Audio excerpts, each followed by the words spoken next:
welcome to livealittlehigher.com. We continue learning Hovos HaLevavot, the Gate of Abstinence by Rabbi Bahya Ibn Pakuda, and we were learning the forms of abstinence that the Torah recommends. The first kind, which we learned last week, was talking about how we should be with other people. And today, the second kind, the abstinence, is we should adopt of the second kind, that which relates solely to ourselves with regard to our senses and external limbs, and may be divided into two parts. So the first are the forbidden, namely the negative commandments, that we should abstain from them. There's 365 no-nos, let's call them, negative commandments, and 248 positive commandments. If you add them up, there are 613, and this is the amount of organs and sinews that we have in the body, and they're all connected to our organs and our sinews. And so when you abstain from what it needs to be abstained, that organ is going to be healthy. And if you do what you're not meant to do, then that organ's not going to be healthy. And the same with the positive commandments, which if you do them, you're going to keep healthy. And if not, obviously, also in the times of the temple, we knew exactly why we got sick. It was something that we knew. Today we don't know about this. This manuscript was burned, so we don't know about it. But this is what the Kabbalah teaches us. And so then you have the permitted, namely all the different kinds of permitted pleasures. So you have things that are permitted, and you have things that are not permitted. And as the Alter Rebbe says, what is forbidden, and what is permitted is not necessary. So each of these parts may be divided into three as follows. We have the forbidden, which is anything that is forbidden to us, things that are not accepted, and either it is one of the things for which there is a natural longing, such as illicit sexual acts, theft, usury, compulsive or gluttonous eating of forbidden foods, or even kosher foods, and something that by nature one neither abhors nor desires, such as wearing a garment of wool and linen and flax, or sowing diverse seeds together, eating meat and milk cooked together, eating forbidden fat, and many things similar to this. And then we have something that is repulsive to us, to our nature, and aberrant to our soul, such as eating the flesh of a beast that has just died, or eating animals that are alive, and eating blood, eating any of the many creatures that one would not wish to eat, even if these were permitted to be eaten, such as the 8 species of reptiles.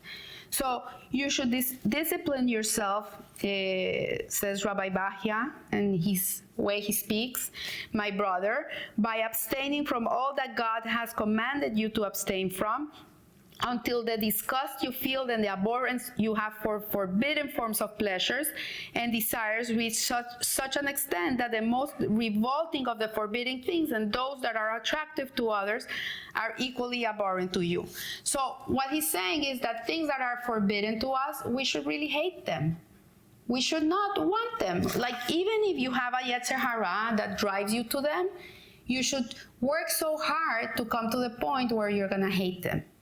And so it says, for example, like forbidden sexual relations, taking money in prohibited ways, self-aggrandizement through the humiliation of one's fellow and his disparagement, or like making someone humiliate, all which a person by nature is strongly attracted to, should be as repulsive to you as eating mice, blood, or reptiles, which are repulsive and abhorrent to your nature. Like, for you to have a relationship with someone that is forbidden for you should be like going and eating a rat. That's the way you should see it. Like, it's disgusting. Like, why would I do this?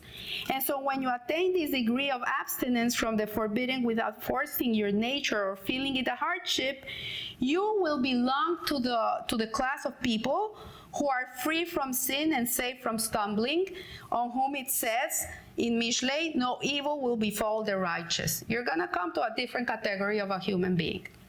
So then you have the permitted, you have things that are permitted to you, and there are also 3 ways of partaking of the permitted things left to our discretion. The first way is partaking only of food that is not consumed for pleasure, food without which one would not live or continue to exist. Like, yeah, you need to eat because you need energy. Obviously, we don't eat, we die. The moment a person stops eating, his neshama will just leave the body. So we need to eat. It's a necessity of the body. We need to keep ourselves alive. It's important. So the second is partaking of permitted food in a more liberal fashion, aiming for moderation in pleasure, without extravagance or profligacy, for example, by meeting basic needs with good bread and finely prepared dishes by drinking good wine in moderation. And so what he's saying, okay, this is the middle way. Like, Hashem is not asking you to not like what you eat, to just like not take pleasure from eating. He's not asking you this, but do it in moderation. Don't go excessive. And then the third way is a person that's overindulging in permitted pleasures purely for the sake of luxury. So for example, you should leave the most special food for Shabbos or for Yom Tov. Like, I go to the supermarket and the most special things I find, I say, Lekovet Shabbat Kodesh. I buy them for Shabbat and I keep them for Shabbat. And I don't eat these things during the week because they're very special.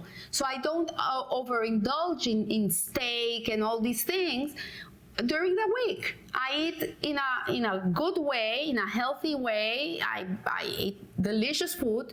It doesn't mean it doesn't have to taste delicious, but the very luxurious, special things I don't eat during the week. I leave them for Shabbos. Unless there's a big celebration about something going on, and then you go to a nice restaurant and you order the steak, or you order that big thing, the special luxurious thing, because you're celebrating something. But you keep it in the context of this is special, you know? So when a person lives in this way, he's not abstaining from it. He's not like, okay, I don't eat these things. I'm not gonna take pleasure from the world, but everything has to fall in the right category. Like, I see people, like, they're drinking wine every day, they're eating dessert every day. Like, you know, they take these very luxurious pleasures and they put them in their weekday. So that's what he's saying. He's like overindulging in permitted pleasures purely for the sake of luxury, and this will lead one to forbidden pleasures and keep him from performing the duties he owes God, as it says, lest he quaff and forget that which is decreed. So the problem is that when you live a life of excess, and it's a permitted excess, you're permitted to have it, then this is going to make you less sensitive to godliness. It's going to make you coarse. And so every day you're going to be more vain and more vain and more vain, less connected. This is what he's saying. Like, you have to you have to be careful with this. So you should practice abstinence from the permitted pleasures, my brother, to the best of your ability, so that you come to regard them as in the same class with the pleasures that are forbidden to you. Otherwise, you may forsake the Torah and neglect your duty. And you know what the Creator, may he be exalted, commanded the king when he said he should not have many wives. Like King Solomon, we know he was the wisest of men, and Hashem says a Jewish king cannot have many wives, he cannot have many horses, and we see that did not Shlomo, king of Israel, sin on account of these things. He ended up sinning, and he was so wise. Imagine, there was no one wiser than him. And because he had excess, he ended up sinning. So the foreign woman caused him to sin, and this despite his powerful intellect, vast knowledge, and great stature. Imagine a person that is in such a level fell to that degree because of the excess. Imagine us, simple human beings, that we're not so wise. How much more we have to take care of ourselves. So he talks about inner detachment, that we should understand, be careful, and guard our soul by abstaining in our heart and through from all that may keep us from the commandments of Hashem. And we should labor for the needs of this world while at the same time remain inwardly detached from them. So what he's saying is it's a paradox. Yeah, labor for the needs of this world, go work, get rich. It's not about not having, it's about having, but using it for the right reasons, using everything in the right moment.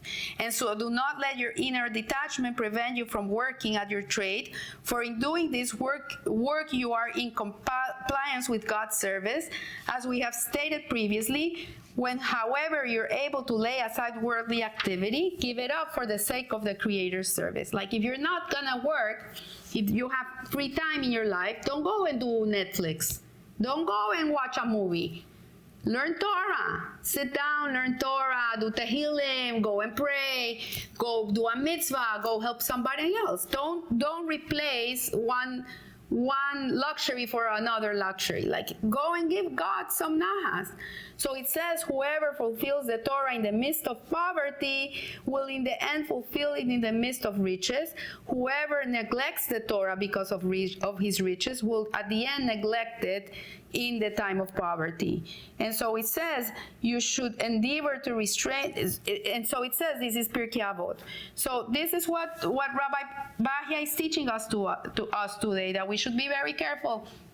It's not about not enjoying the world. It's not about not having pleasure from the delicacies that Hashem gives us. It's about infusing godliness in them, using them with a higher self, using them to bring Hashem into the world, doing a bracha, celebrating a simha, use them in the right context.